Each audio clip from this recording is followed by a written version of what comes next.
Kaibigan, natikman mo na ba itong Jacobina biscuit mga kaibigan? Kung hindi pa, ito ngayon titikman natin mga kaibigan. Samahan niyo ako dahil i-review natin ito kung ilan ang increase ng aking blood sugar sa loob ng 30 minutes mga kaibigan after natin kumain itong biscuit na ito mga kaibigan. Okay? So, ang isang serving nito mga kaibigan ay 8 piraso lang, no? So, kukuha lang tayo ng 8 piraso. Ayan.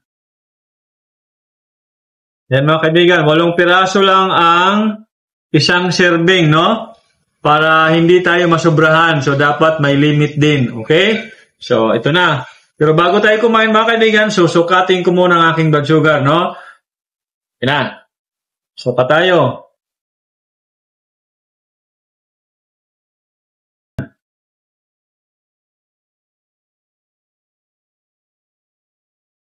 Ayan.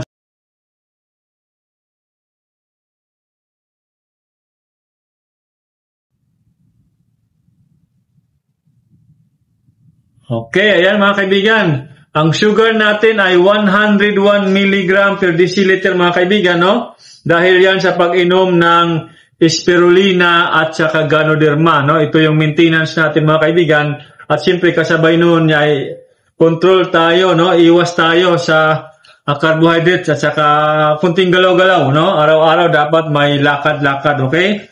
So ito na mga kaibigan.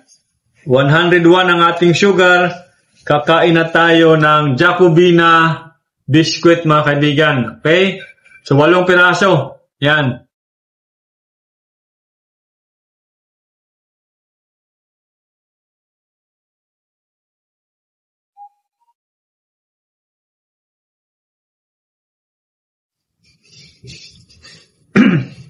Yan kaibigan. So, natapos tayo kumain. Eksaktong 5:34, no?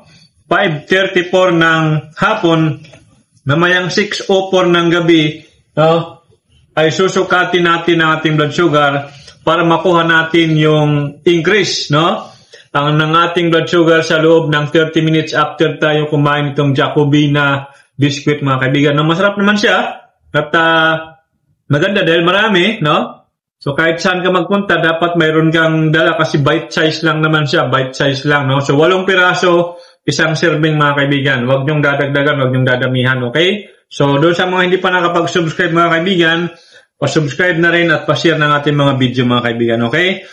Mga kaibigan, no, naka 30 minutes na tayo, 6:04 na ng gabi. So, susukatin na natin ang ating blood sugar para makuha natin yung increase, no, within 30 minutes, no? Ito na. Ayan.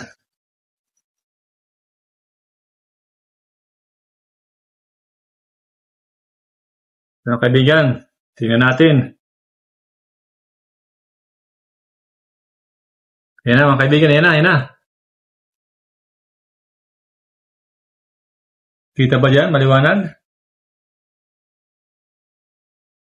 Okay. Ilan kanina? 101. 24 mga kaibigan, 24 milligram per deciliter lang ang increase ng ating blood sugar sa loob ng 30 minutes mga kaibigan. So, pwede siya pang merienda kung talagang nagugutom ka na, no? Kung gusto mo yung kaibigan, i-click mo lang yung basket na lalabas dyan sa ating screen, no? Para makabili ka din, okay? So, maraming salamat.